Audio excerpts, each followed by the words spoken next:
Bonjour, dans la série consacrée à l'estime de soi, je vous propose un podcast sur la relation d'emprise toujours, dans lequel on va voir comment savoir que l'on est sous emprise et comment sortir d'une relation d'emprise.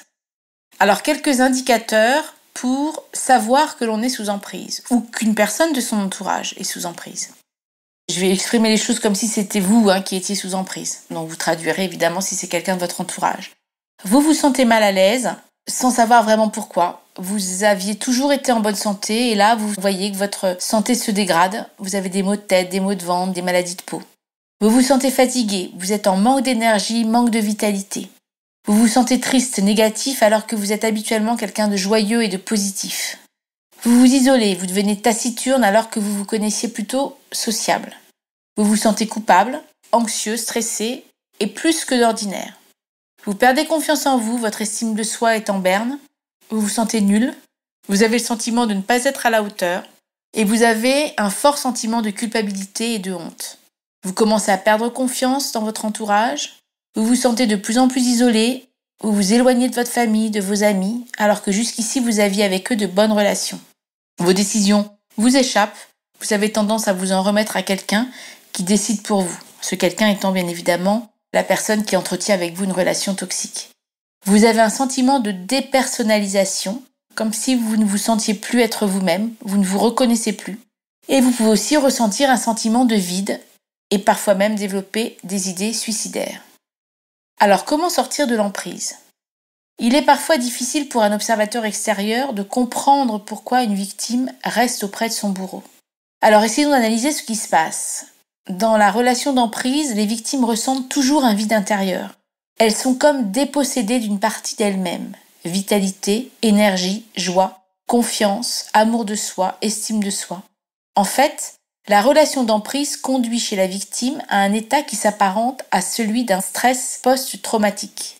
Ainsi, pour supporter la relation toxique et ne pas sombrer dans la folie, la personne victime de relations toxiques va entrer dans une forme de dissociation. Ses pensées vont se séparer du reste de la personnalité et elle va devenir observatrice extérieure de la situation qu'elle endure. La victime va rester auprès de son bourreau parce qu'en quelque sorte, elle ne peut se résoudre à abandonner une partie d'elle-même que son agresseur s'est appropriée. Rappelez-vous, dans un tout premier podcast consacré à la relation d'emprise, on parlait de prendre, d'une appropriation de quelque chose chez l'autre. Cette partie manquante relève tout autant du plan psychologique que du plan spirituel. On parlera d'âme ou d'énergie vitale.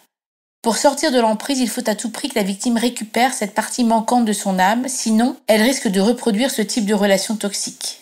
Si ce sujet vous intéresse et si vous voulez trouver des manières justement de travailler cette question-là et la réappropriation de quelque chose qui nous manque et qu'on a laissé chez le prédateur, je vous invite à lire le livre de Natacha Calastrémé qui s'appelle « Les blessures du silence » dans lequel elle parle notamment de la technique de recouvrement d'âme.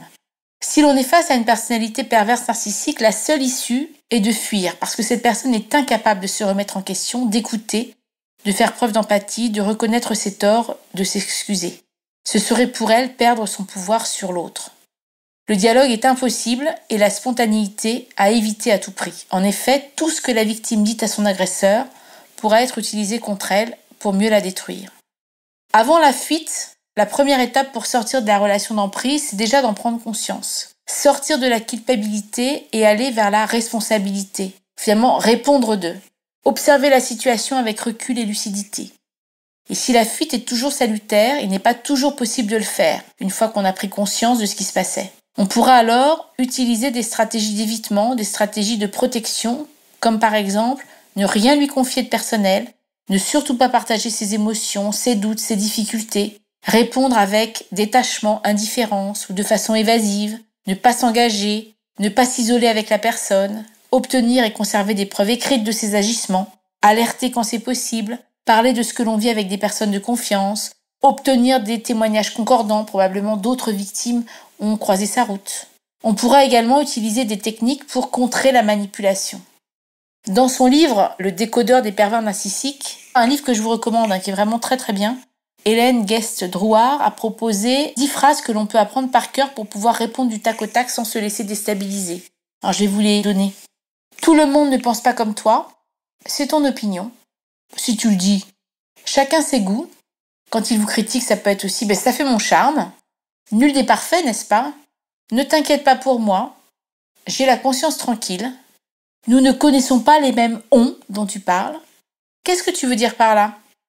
Et puis en parallèle, il est essentiel d'entreprendre un travail de réparation, de reconstruction, tant sur le plan personnel que relationnel, voire un travail de reconquête de soi.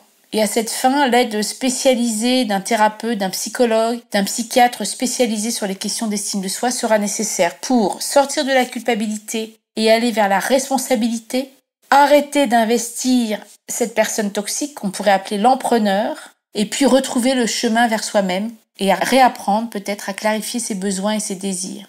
L'accompagnement que vous pourrez avoir avec un professionnel ou que vous pourrez peut-être recommander à la personne de votre entourage qui vit une relation toxique ou qui sort d'une relation toxique doit permettre de questionner les peurs, de quoi est-ce que j'ai peur, de comprendre ses dépendances, d'arrêter d'investir le prédateur pour apprendre à se donner ce que l'on cherchait au fond chez l'autre, accepter que cette personne ne pourra pas guérir, ne changera pas, prendre conscience que chercher à comprendre cette personne, à l'excuser, à le pardonner ne fera que maintenir la relation d'emprise et sera vain. Ce travail permettra, comme je l'ai dit, de restaurer l'estime de soi, qui est un point de passage obligé. Travailler aussi sur la connaissance de soi, le fait de s'aimer, d'avoir confiance dans ses qualités, d'accepter ses points faibles, connaître et reconnaître, de respecter et d'affirmer ses besoins, de savoir poser des limites, de retrouver le chemin de sa voix intérieure, de ses envies, de ses intuitions, de renouer avec ses amis, avec sa famille. Tout ça sont autant d'atouts pour vous affranchir à jamais des relations toxiques. J'espère que ce podcast vous aura éclairé, apporté des réponses. Je vous dis à très très bientôt. Au revoir.